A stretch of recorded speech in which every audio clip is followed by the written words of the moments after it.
when I graduated So what did you do school- before Just the Cheese fame and fortune? So this is an eclectic story in You're career saying you path. could have a documentary on your pre-Just the Cheese life? As long as statutes of limitations are taken into consideration, yes, a documentary could be made. So I graduated in 2008, and I was a poli-sci major. So like, I wasn't getting a job. It was 2008, financial crisis. I had a job offer pulled, and I bought a one-way ticket to China to go learn Chinese. It's like, hey, I'll get a skill, and just fuck it. One-way ticket, and I vividly remember getting on the plane thinking, this is either going to be the best decision I ever make, or I'm going to have a nervous breakdown.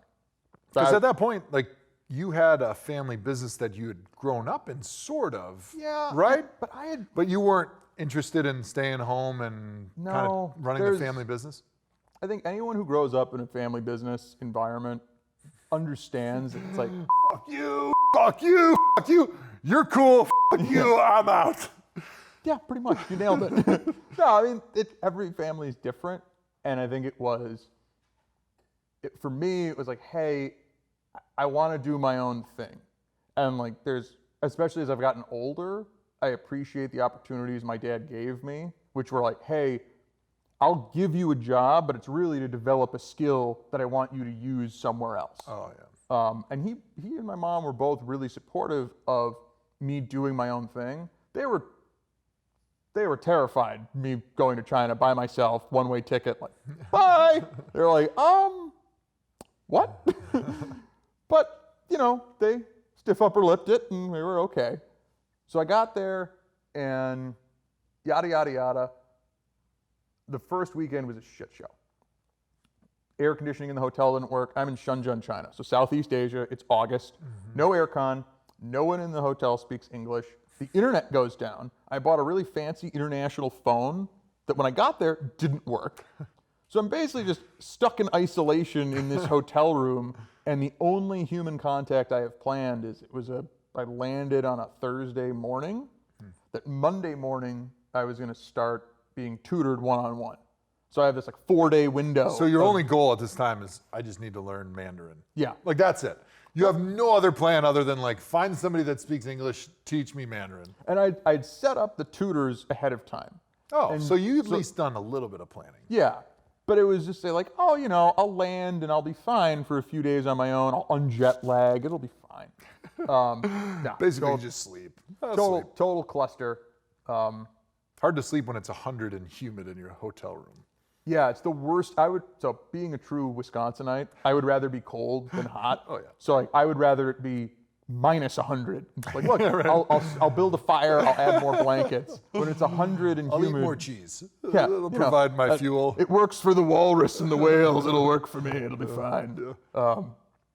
And yeah, I got through it by just sort of slowly but surely going, like, you can't just wallow in fear in your room. So I'd go down to the front and walk a block straight, see what was there, and walk back.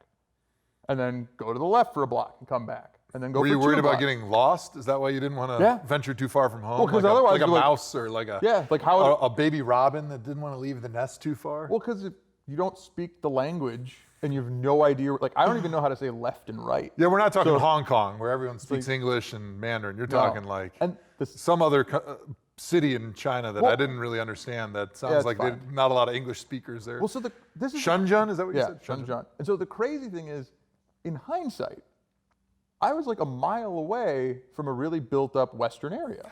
Like there's a But you didn't know Starbucks it. a mile away.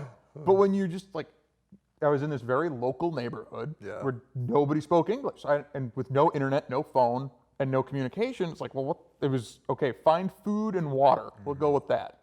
And yeah, because if I don't know how to say left and right, Yeah. all the buildings kind of look similar, and it was so overwhelming that I just was like, okay, 1 block, come back, 2 blocks, come back, 3. And after the weekend, it was like, okay, here's where the pirated DVD guys are. Here's where the little grocery store is. Here's a restaurant. And that's how I got so adventurous with food is I don't know what these things are. So I figured out the characters for like chicken and beef. But unlike in English, it's actually just a character for cow or chicken. and then the other characters mean like what part of the animal it came from. So there's a lot of things that in hindsight, Yeah. like I probably wouldn't have ordered this if I So what's if the I knew. most interesting thing that you ate when you were in China? From that week, from that No, period- just like, how many years were you in China? So I lived in China for 3.5, So 3 years. and then plus. 2.5 in the Philippines. But Okay. I've been to pretty much every country in Southeast Asia. Okay. So in How about your period abroad? Most period abroad? interesting meal. So this will sound silly, but like one of the best, my now wife, then girlfriend, her and I were in Western China going hiking. And when we were coming out, stayed in this little local town, and there's just this wet market where they're just selling food. And Sichuan province, like all the restaurants were like Sichuan blankety blank. It's like, oh yeah, it's because they do spicy food.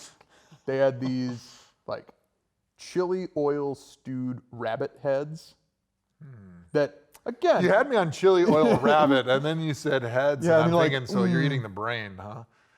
it looks horrifying. Is it a soup or it's like Nope, it's legitimately It's like the they brain? hand you the head. rabbit, Here, and you here just is a suck it rabbit out? skull, So and do you just suck it out of like the brain stem or something? so like there's some meat on the back of the a scalp little bit. and So the you're head. eating like the you- filet mignon on the rabbit there. Do you eat head cheese? I've had it and I can't say I love it. Okay. So again, I'm a weirdo. I love that stuff, and so Okay. it's like okay, it's like eating. I've head- only eaten it once. It's like so rabbit- Maybe I need to eat it Yeah, more. it's like rabbit head cheese, except it's so on like the head. It's like gelatinized, sort of. no, it's just off the skull. Okay. And like it looked ridiculous, Yeah. and it felt super weird, and it was really, really good. I was gonna say if it's chili oil, it's probably hot and spicy, Yep, and it's got and that every- nice like tangy sweetness to it. Yeah, and not keto friendly, unfortunately for you low carb and keto people. You would Damn not it. like the chili, chili sugary rabbit. Oh, come rabbit on. brains. It's low carb. No, lots of organ meat. So so I started a poker club in China. Oh. So was tutored. Yeah, it all comes together. I promise. Okay. So after I started getting tutored, Shenzhen is actually right over the border from Hong Kong and Macau. Okay. And I paid for college by playing poker. And so I was a good enough player that it's like, okay, Monday to Friday, I'll study. I get tutored, it's 9 to 5, and like, that's it. And then on the weekends to make money, I'll either go into Hong Kong or Macau and play cards. And the games were soft enough. Like, I'm by no means like a pro. Like, oh man, I'll kick you. I have friends that are like legitimate pros who would decimate me. But against locals, it's a no-brainer. Yeah. So you're playing poker or pai gow? Poker. Poker. Okay. So that was my weekend thing. I met another American guy whose Mandarin was better than me. My friend Brian and I started a poker club, and then that grew and was successful. And one of the fun things about running the poker club, and I say fun half seriously, is you have to treat people to everything. So like you have to take them out to meals, you got to take them out shopping, you got to take them out drinking and KTVs, and that leads to some wild ass shit. But at meals, there was always this, let's see what we can get the white guy to eat. And me being contrarian, Yeah. I was like, I just refused to turn anything down. It was like, all right, as long as you're going to eat it too, you're going to order it, we're going to share, buddy. yeah. I'm not saying no to this. Yeah. Yeah. And so there'd be, sometimes I still don't know what a few of them were because it's just a translation thing. I'm like, okay, like snake, monkey. There's just some weird ones. You're like, are they being like folksy? They're like, this is monkey paw. And you look at it like, is it really a monkey paw? Or is it just like, oh, it's code for Yeah. like, chicken wings? Yeah. Like I remember, as a kid, you eat the elephant ear, which is like a pastry. But Yeah, it's got yeah. like sugar on it. You're like, oh, it's the elephant ear. Yeah. Right? And Probably not the same thing in China. no, pig ears are a thing. Pig ears. Oh, and That'd be pork rinds, Yeah. keto friendly. But it's weird because when they're not crunchy, like they're still kind of like, Ooh, I would need crunch, I think. yeah, when they're anything deep fried is fine. Yeah, right. Like in Thailand, like bugs, scorpions, goat testicles. Look, if it's deep fried, I mean, prairie oysters, that's a thing here. Yeah. That's fine. Yeah, But yeah. when it's like stewed and soggy, Yeah, you're a just little like, tougher. You this gotta is chew through it. Right, like you're reminding me where this came from, and I really don't want to think about it right now.